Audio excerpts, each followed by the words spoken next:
capítulo 2, versículo 7.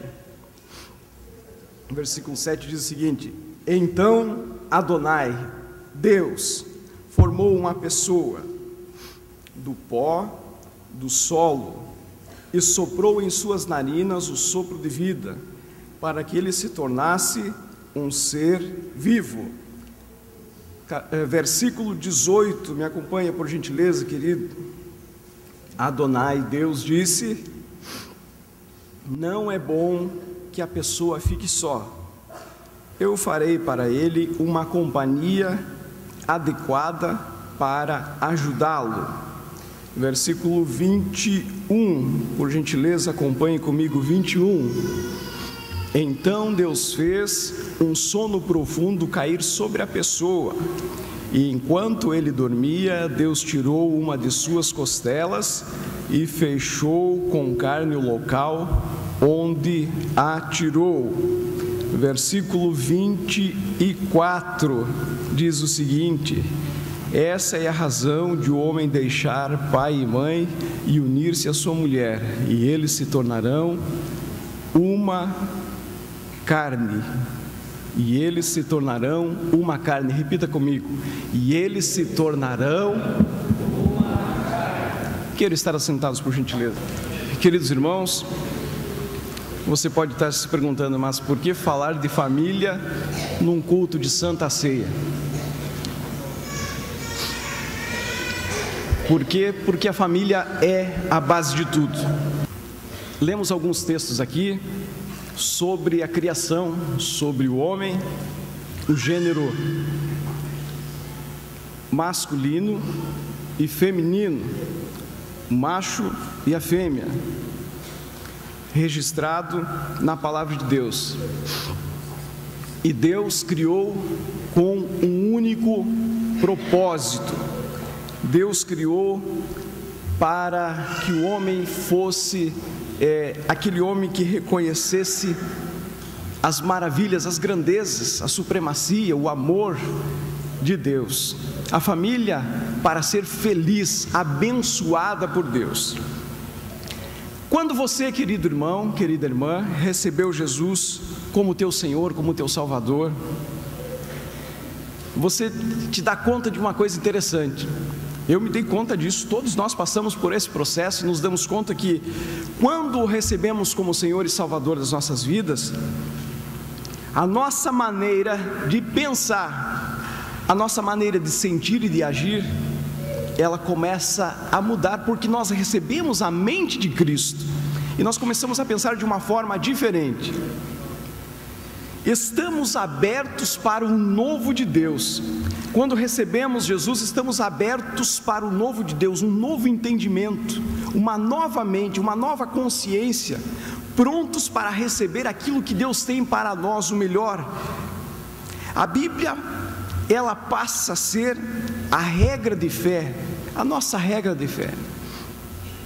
As pessoas com quem nós passamos a conviver, os nossos irmãos, as nossas mudanças de hábitos, o nosso aprendizado da palavra, todos esses fatores, eles vão produzir em nós um desenvolvimento do nosso caráter, um trabalhar de Deus em nós. Não, isso não é fator externo, isso é interno, que vai refletir as ações, as palavras, os pensamentos, as atitudes. Nós vamos desenvolvendo esse caráter que entendemos que é o caráter cristão, o caráter de Cristo. Se você e eu permitirmos que isso aconteça, acompanhe comigo. Ao olhar muitas famílias, você muitas vezes pode ter parado e perguntado, ou olhar para você, para a sua vida, você tem parado e feito um comparativo e perguntado, analisado, pensado, por que a família do irmão fulano de tal, desde que ele recebeu Jesus, aceitou Jesus, a sua vida realmente aconteceu esse processo, essa mudança, e essa família foi abençoada por Deus. Essa família teve um crescimento, um desenvolvimento da parte de Deus, uma mudança profunda no seu caráter, que reflete na sua comunicação, no seu relacionamento, tanto familiar quanto social. Houve uma mudança drástica e você fica olhando assim e você fica admirado, que maravilha que aconteceu isso. Você fica pensando, que lar abençoado, que família abençoada, que estão crescendo na graça e no conhecimento de Cristo Jesus. Mas você para e faz um paralelo e você observa também, no mesmo período, uma família que recebe Jesus, mas ela não se importa em recebê-lo como Senhor, mas só como Salvador. A palavra é ignorada, a palavra não é recebida, pois a pessoa não está disposta a permitir a ação de Deus para mudanças, pois mudanças, nós sabemos muito bem que são incomodativas. As mudanças incomodam a gente. As mudanças, é muito melhor ficar na zona de conforto do que você mudar. Você precisa mudar, eu preciso mudar, mas a zona de conforto é muito melhor do que você está disposto a mudar. Aí você faz esses dois paralelos, traça esse paralelo e essas duas famílias, você diz, puxa, a família tal é uma bênção de Deus, se tornou uma bênção de Deus. Realmente eles sem querer demonstrar, mas eles são felizes, são abençoados. Deus prospera num todo. Não estou falando só de questões materiais, mas num todo, porque realmente essa questão de prosperidade não envolve questões materiais. Uma pessoa pode ser muito próspera e ter pouco dinheiro, muito próspera. A prosperidade envolve um todo, é um conjunto de ações, de fatores que acontecem na vida da pessoa. E você olha a segunda família, é uma turbulência, é uma falta de sossego, é aparências, são enganos, tristezas, frustrações, é uma coisa ruim atrás da outra acontecendo, e você fica perguntando, mas por que isso? E muitas vezes você se perguntou isso, e muitas vezes eu me perguntei, Senhor, por que eu sou, junto com a minha família, está acontecendo todas essas turbulências comigo? E eu quero separar, claro, não juntar tudo numa coisa só, e deixar bem claro que existem momentos da vida que são momentos de deserto, de dificuldade, são momentos que nós passamos circunstanciais, que Deus permite esses momentos, mas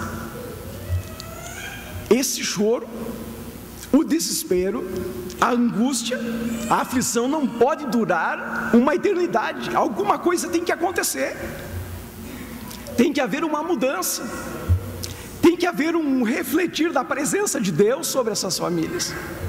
E você começa a se perguntar, olha só, o semblante está triste, amargurado, infeliz, sem paz, uma vida infeliz, triste, uma simulação de felicidade, mas uma derrota atrás da outra. Eu não quero dizer aqui, quero deixar bem claro que o evangelho que nós pregamos é um evangelho triunfalista, que nós vencemos todas uma atrás da outra, vencemos. Às vezes somos derrotados, e com as derrotas nós aprendemos,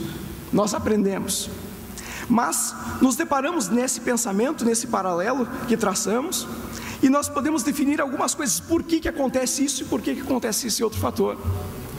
E as coisas para nós cristãos, com a mente de Cristo, tem que ficar muito clara, muito viva, muito identificado para nós, que momento estamos passando, que circunstância estamos passando, que tipo de lar é o meu lar, que tipo de família é a minha família. E eu preciso identificar isso como cristão, porque senão vou viver uma vida supérflua, sem realmente desfrutar da abundância de vida que o Senhor Jesus prometeu, abundância de vida. E aqui quero chamar a atenção nas seguintes situações.